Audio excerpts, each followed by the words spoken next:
Herbert van der Veen wen het vlakbij het keerpunt in Dokkum.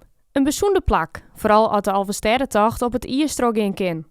Hoewel de tocht der tochten dit in net trogeert, heugt Herbert hem de laatste tocht in 1990 nog goed.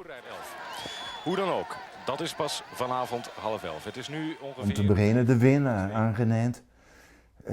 Prachtige, spannende race is het geweest. En hier in Dokkum hadden we het uitzicht op het keerpunt. Ja, ook de dramatiek, hè. Dus dat hoort ook bij het keerpunt, mensen die van het ijs af moesten.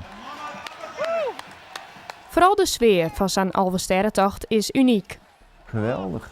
De laatste keer dat die sfeer een beetje terug was, die ik kon proeven, was zomers met het zwemmen met Van der Weijden. Hè? Dat was ook heel bijzonder. Net sinds stenen dat de wenning een perfecte locatie wijzen zou om de Alversterretocht van dichtbij te belibben, zit de Alversterretocht er net in.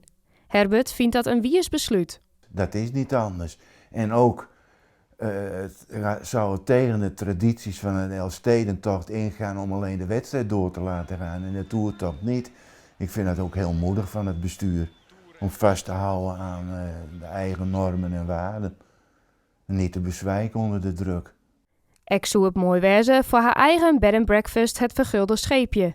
Dags liek het restig wat betreft de boekingen. Dat zenuwachtige rondom de Elfstedentocht, dat zien wij in de reserveringen nog niet terug.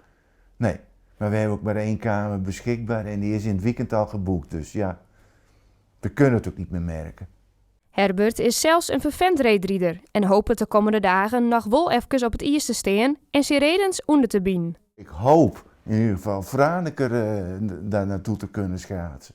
Dat zou heel mooi wezen. 2012 lukte dat ook. Dus ja, hopen.